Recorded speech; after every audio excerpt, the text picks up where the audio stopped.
Reagan Roy, and I am a junior at DuPont Manual High School. I am the host of the New Joyful Praise broadcast on Wlou. And to define violence, I'll tell you a little bit of a story that I know. And earlier this year, I had to do a project on homicide for my journalism class, and it was a report that I had to write on the effects that it has on the people who were left after homicide. And what the quotes and the stories I heard were tragically scarring, to me at least. And what I mean by that is, they were stories of people breaking down in inaudible noises, pure sorrow, shouts, yells, anger, self-hatred. People were wondering why violence would occur to them, because most people don't think it will ever occur to them. But we heard the numbers earlier tonight. It occurs to 14 black men across the country every day. So that is easily, could be myself, somebody else I know, one of my loved ones. Violence can occur to anybody at any time. So we all need to be. Hello, everybody. Hi, beautiful young people.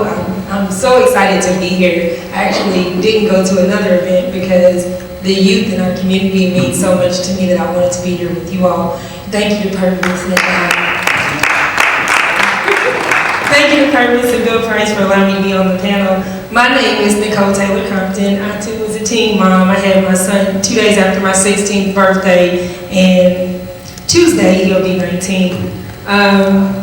But since I've had him, I've always gone back and talked to kids in youth groups and schools and try to keep it real, because what I realized is I was supposed to be a statistic, and with the help of people in the community, got a second chance so that I could do something different. And when you ask about balance, I think of many parts of balance, because Officer Brown may be there when the actual incident happens, and I see the aftermath. I'm an attorney, also running for judge, and I've been an attorney for 8 years in this community. I've seen all kinds of violence, from domestic violence, and for you young people that may not know that term, domestic violence is violence that happens within relationships. Your boyfriend, girlfriend type, one type of domestic violence could also be child abuse. I represent cases where parents are accused of child abuse every week on Thursdays. Assault and physical violence, so you think of people getting in a fight, people pulling out a gun. Sexual violence, I am the sibling of 2 who have been raped.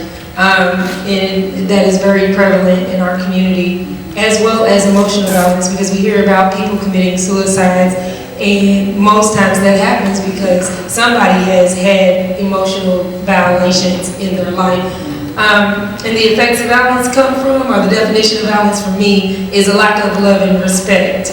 Most times it's a lack of love and respect for yourself, but also for your people around you. And I actually have, when I started sitting here, I started thinking, wow, I've really been affected by a lot of violence, but the 2 stories that come to mind, and I will be brief. Ronald Keith Sanders in because I don't want to cry. In 1997, my boyfriend's cousin, who was like a brother, they were riding on 34th in Vermont. Somebody asked for a ride. Keith was such a good guy that he was like, come on, Ron. His cousin's name was Ron, and they called him Keith since they had the same first name. So Keith said, come on, man, he's going the same way as us. Let him in the car. We can give him a ride. So Ron was like, man, I don't know, but if you always helping people, so I'm going to help him. They let the guy in the car. Before they could even pull off, the guy puts a gun to Keith's head and says, give me all your money. Keith panics, and he's like, man, back then there were food stamp cards at EBT, or Eat Better Today cards. Instead, there were actual paper food stamps. He said, man, I got $20 in food stamps, that's all I have. Well, the guy pulled the trigger, or got ready to pull the trigger, the gun wouldn't go off. Then he turned it to Ron, because Ron was like, man, leave him alone. Pulled the trigger, gun didn't go off. Turned around, shot Keith. And I know I think I skipped a part of that, but shot at point blank range in the temple of his head. And I remember getting to the hospital, rushing back from college, and seeing him in the hospital. Keith was about, I think, 17 at the time. He didn't even reach his 18th birthday. And that was almost 20 years ago. And then my friend in high school, I remember being in high school, and some guy was messing with her, touched her butt, and her brother went around the corner and was like, dude, don't disrespect women. The guy got mad because he felt like he got called out, walked straight up to the car, pow, her brother was dead. All because he was trying to show a young man, hey, don't mess with my sister, she's a lady and we don't treat ladies like that. Some of these kids didn't volunteer to come out here, which I made them come anyway, so shout out to my parents, for real.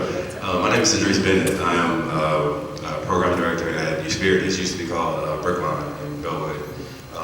And my 2 years of being there, I've been responsible for the care and treatment of over 120 at-risk youth. Currently, I have one of the highest discharge rates and reunification with family members within the company. Simply because I understand that a lot of things is just behavioral, it's understanding. The Bible says in all that getting understanding. And so with that being known, you have to make sure that people understand where you're coming from and where you're trying to go with them. And I understand that with our families. And so, real quickly, I was thinking about this the other day. It's so funny, I didn't know this question was gonna come up because I was thinking about it the other day, and I remember I used to be the guy that was always smiling and always happy. And I grew up in the same area as well. And when people was looking for the person to fight, they would see me because I'm the one that's smiling and looking nice. And so I remember the day when my smile went away and I learned how to meme up. And I remember the day when I forgot how to be respectful to everybody. And I learned how to be what some people would call a thug, real talk. I learned how to just be mean, how to be tough, and how not to smile and ignore happy feelings and stuff like that. And that was because I had to fight every day. I figured if I look mean, then I won't have to fight every day. And what they did, it didn't change it. It made me have to fight even more because they're like, oh, you think he's bad? And if you don't believe me, just watch because I was anyway. No, but for real, that's when I remember that, violence really affected my personality. I had to be something that I wasn't. And it wasn't until I was an adult when I learned that I can be nice, I can be considerate, and I can be compassionate. And it really took the help of the Lord. I couldn't do it by myself. Somebody said something got a hold of me, and it just changed my whole life. So I thank God for that. What I would define violence as is a physical, emotional, aggressive invasion of a person. Anything that makes you feel completely uncomfortable and completely out of your, you just feel low about it. Whatever it is, somebody don't have to touch you to feel like you've had violence acted upon you. So that's what I look at violence to be. Thank you.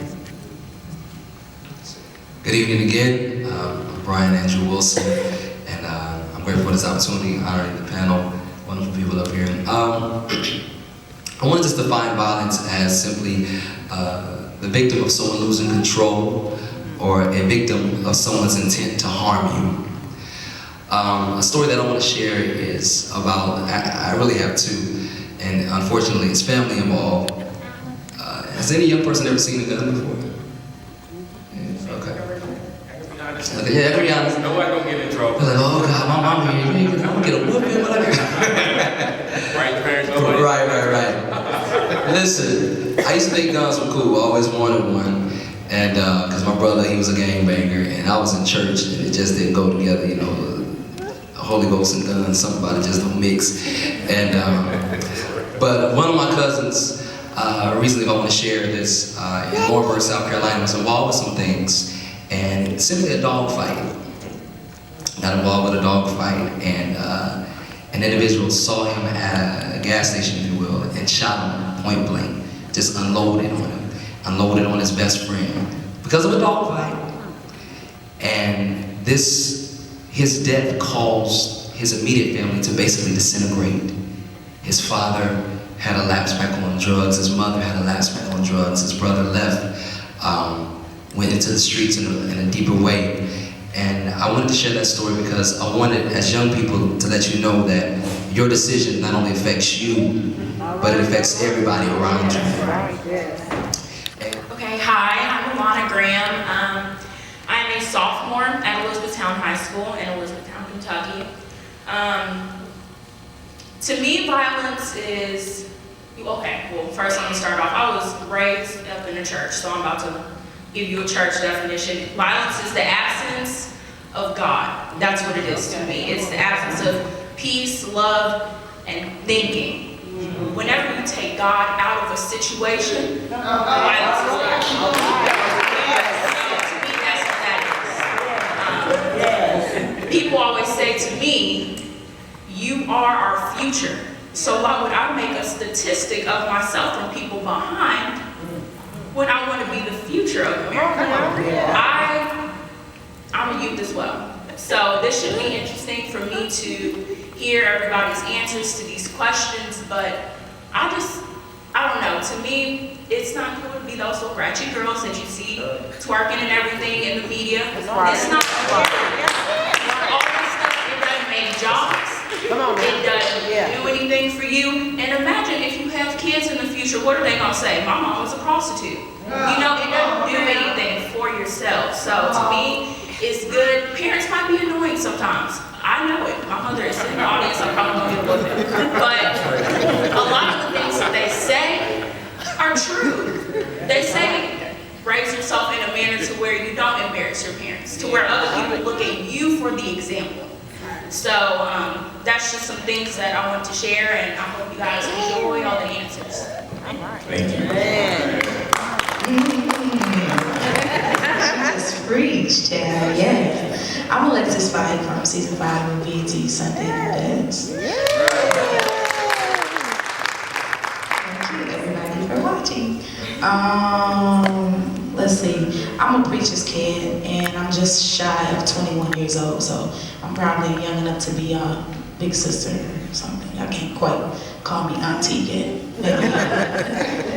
Not most of y'all. So, let's see, I'm a PK. I was born and raised in church. I never could do nothing. Like, never. I couldn't do nothing. I used to be like, Mom, can I read? No. I didn't even know. I couldn't do nothing. Like, my parents kind of kept the tightrope on certain things. And I understand why now, but it was challenging growing up. So I was like, it was like 2 days before my 16th birthday, right? Did I say right? Right. I was gonna be 16. I thought I was grown, turned up.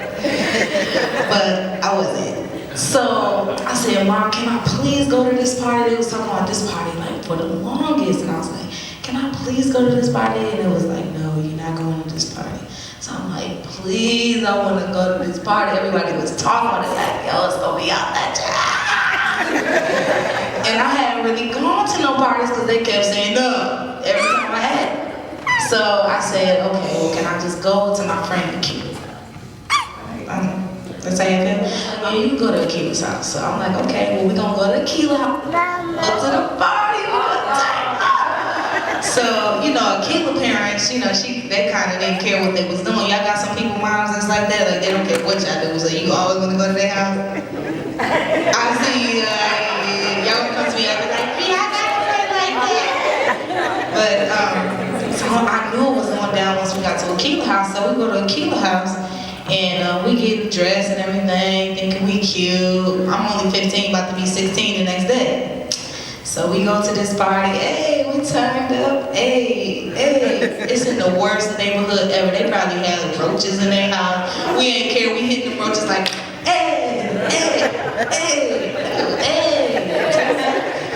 So, you know, we having a good time. So we get ready to leave the party, like time is up, we need to we need to go home. Because we had all the fun that we wanted to have, so.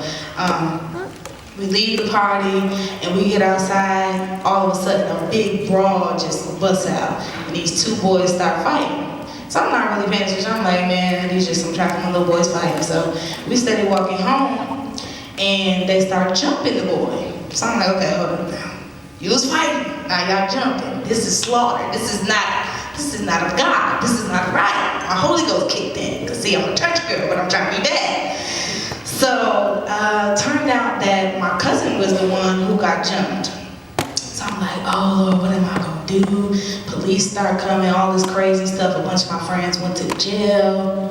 I got in a lot of trouble. And I was one of the only ones to get in trouble. And I wasn't even violent, but because I was there, I got in trouble.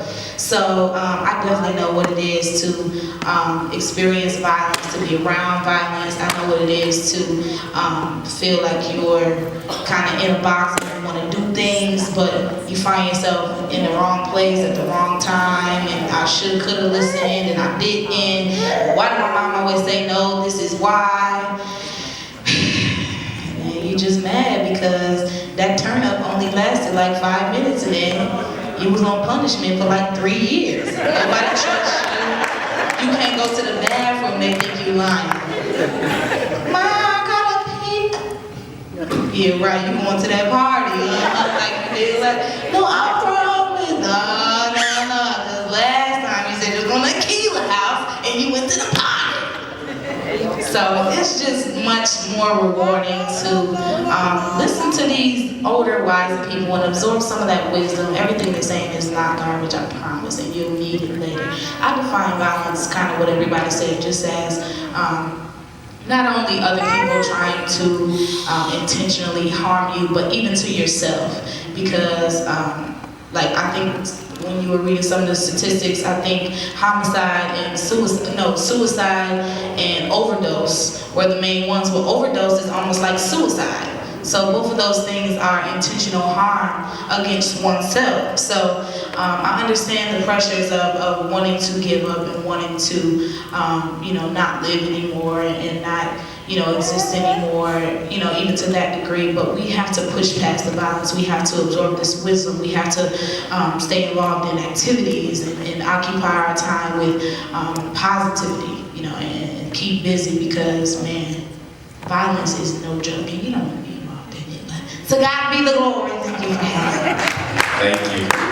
So that's our panel. You can ask any questions you want. Oh, please. They are ready to have a conversation with you all. When they talk about, the lack of hope, the lack of saying the future, this whole ideal that we've got to start having a real conversation around mental health.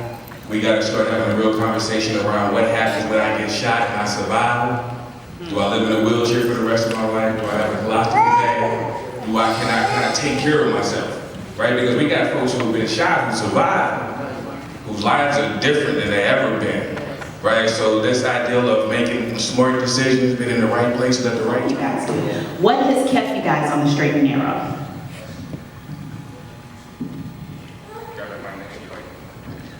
What motivates you to stay away from violence? You gonna go her first? PC, for a young man, light.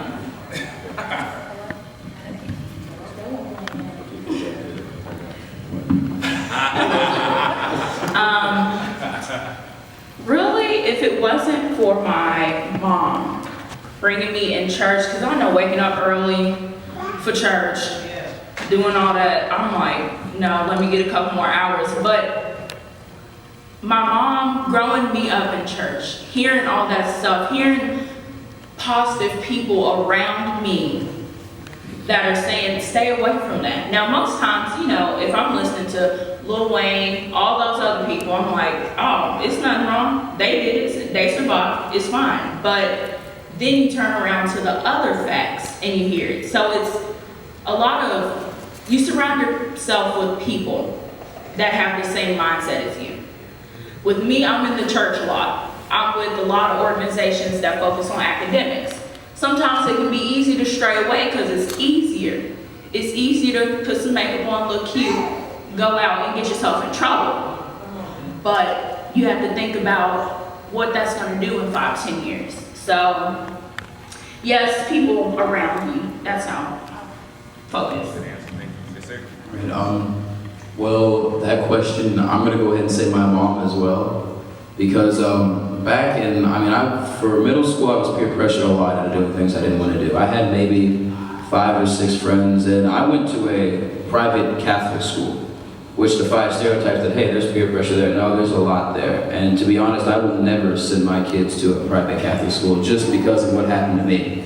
It is a lot worse. If you're outside the window looking in, you think, oh, it's a great school, but trust me, I came up through a Catholic school, and I hated every minute of it. And when I was around the 4th grade, my dad left, and left my mom, my sister, and myself there. So I am now 16, I was probably around 7 then, and I had to grow up with only one parent around. And she put up with my sister and I both, and she taught me all the things that I know today. So my mom has been a great role model for me, and I've tried to model myself off of all the things that she's told me.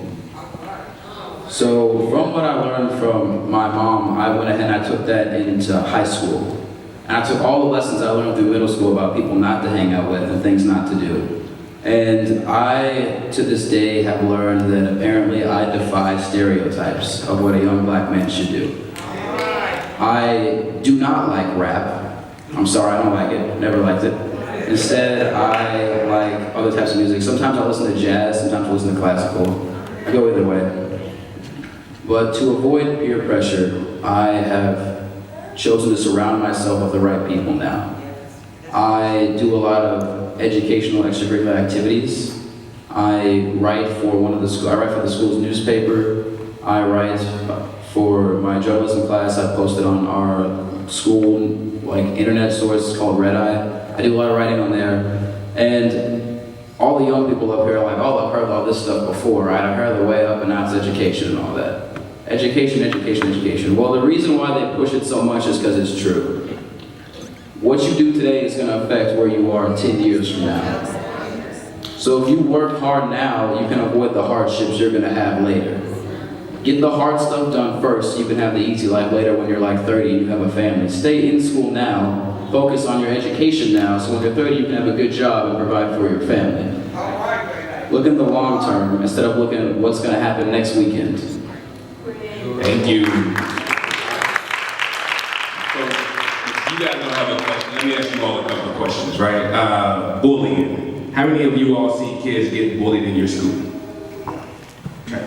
What do you all do about that when y'all see that happen? Yes, come on. Come on up. Tell us your name and what you do. What's your name? My name is Sydney, Sydney. and I tell the teacher. You tell the teacher? What do your job, Sydney?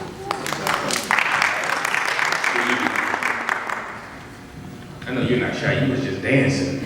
So you can't be. Name and what do you do?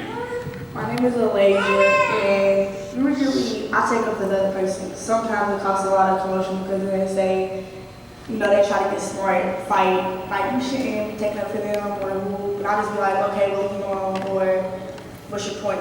What's your motivation? Like, and let it go. Cool. Thank you. You guys said you see people be bullied? Young man? You did? Come here with the ass on your shirt. Yes, sir. You just mic right here. Tell us your name and what you do when you see somebody. My name is Justin, and then it's my friend. I run after him. Ah, so you protect them. Appreciate that, Justin. You don't get in trouble when you do it, right? Okay. So, who wants to help us define violence from a youth perspective?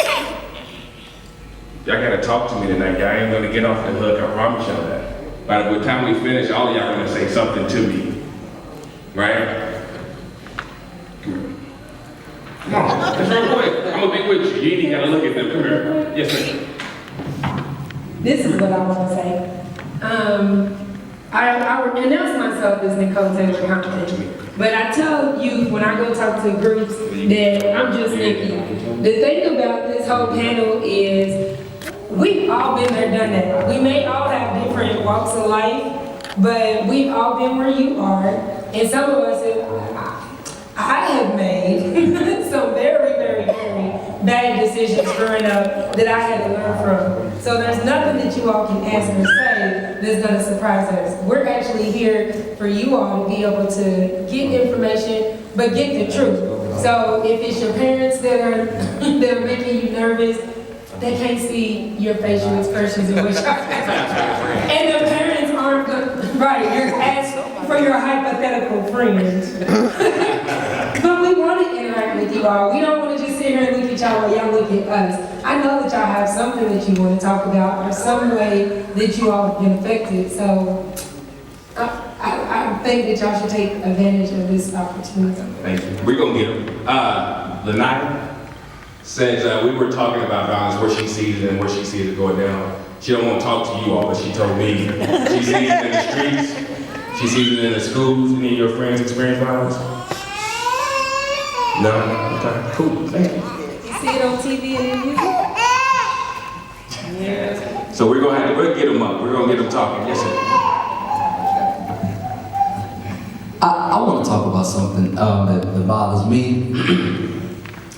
Has anybody seen all of these fight videos on YouTube and World Star Hip Hop? Look, she's like, yeah, my cousin Keisha was playing. Listen, this is a question that I have, and the funny thing, and I'm so glad about this, is predominantly young ladies in here, youth, right? Yep. So growing up, when I was growing up in the 90s, mostly it was the guys that were scrapping. You know, they'd be throwing, but I'm watching World Star Hip Hop clips because I'm not in the world, but I got to know of the world. Praise the Lord, to effectively witness. And I want to ask the young people, why, first, do y'all watch, have y'all seen any of those YouTube clips? Raise your hand, it's cool. It's cool, it's cool. I want to know from somebody, one of the young people, why do you watch it? Or why, what does it do to you? What makes you want to watch that? Or even, why do people videotape it? And, you know what I'm saying? You feel me? You Okay. don't even gotta get up. Just tell us why is it interesting to you. What's your name? What's your name? Jamaica. You said it's entertaining? What makes it entertaining? You don't know? Why you watch? Because so everybody else is watching it. Refreshing? Alright, okay. Cool, I get it. My man, come here for a second. You ain't gonna get away from me though, come on. I know he was talking to the young lady, but you watch it? Come on, this mic. What's your name? Say it again? Jerron. Jerron? All right, man. 15, where you go to school? PRP. And you seen it before? Yes. What do you think about it? Come on, the truth. What I think about it? Yeah, why you watching?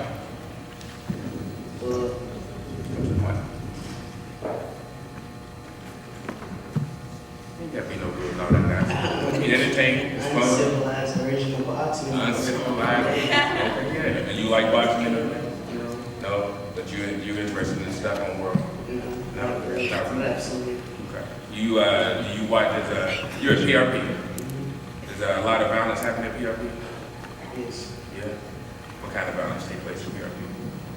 Well, recently, I'm on the wrestling team, and one of our seniors, he was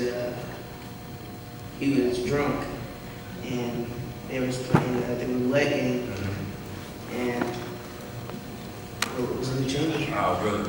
Wow. Okay. They were playing roulette and the bullet was in the chamber. Thank you, man. Wow, so that's what our young people are dealing with, right?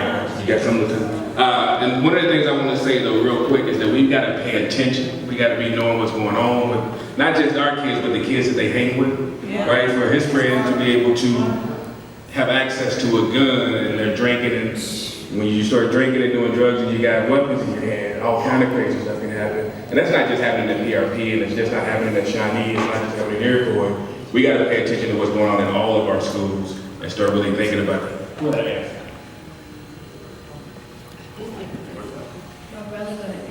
Where go to Airport? My son graduated from Airport. Yes. You said something, man? Yes, Brian, I'm glad you brought that up about the YouTube videos, because when Anthony asked you all about bullying and how many of you all have ever experienced bullying, somebody being bullied, some of you all raised your hands. How many of you all have Facebook accounts? Anybody on Facebook? I am. Okay. How many of you all have heard of Facebook?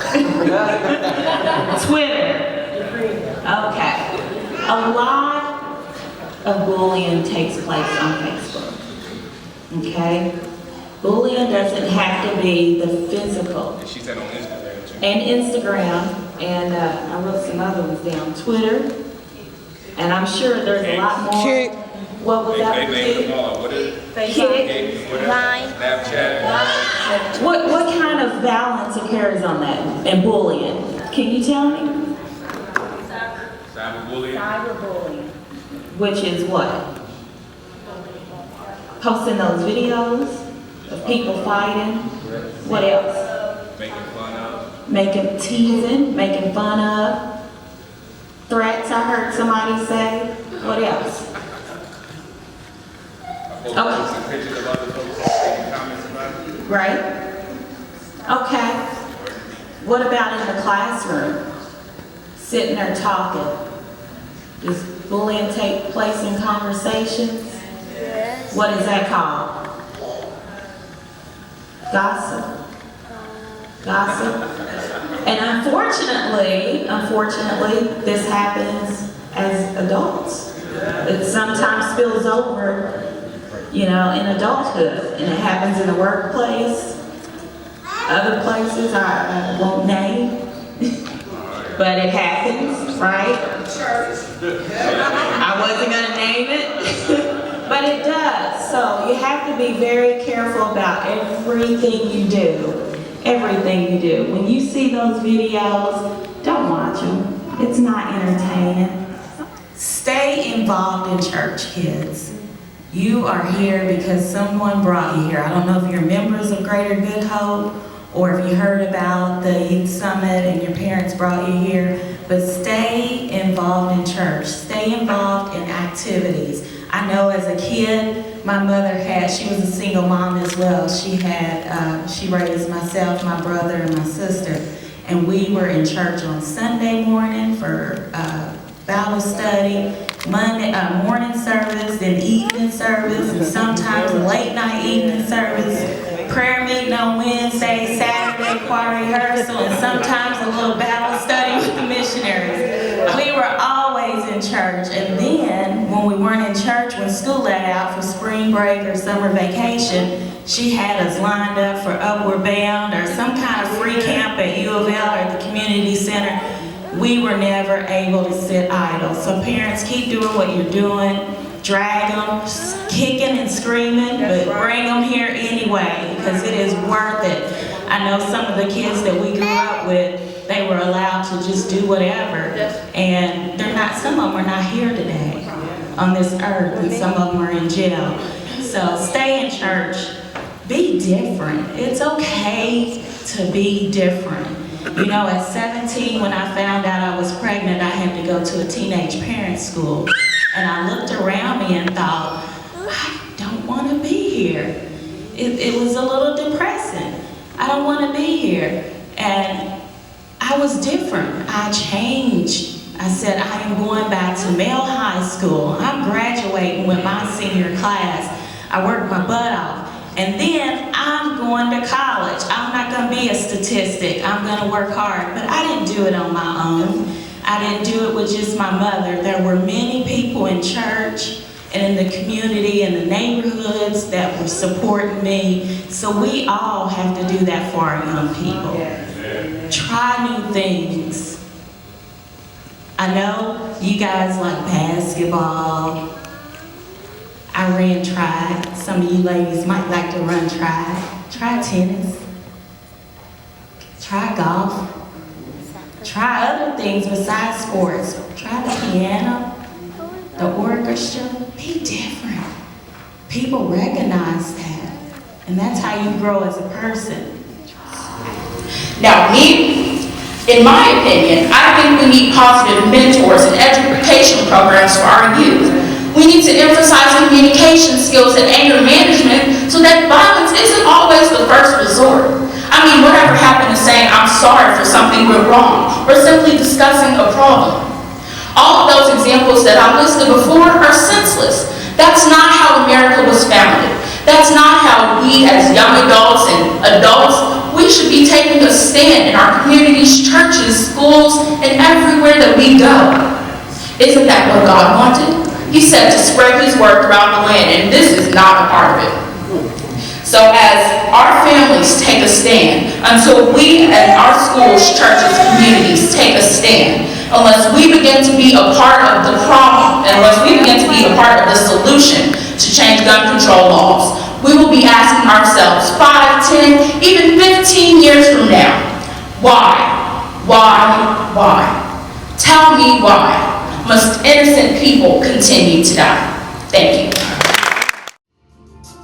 Loving what I see when the mirror looks at me, 'cause I imagine me in a place with no insecurities, and I'm finally happy 'cause I imagine me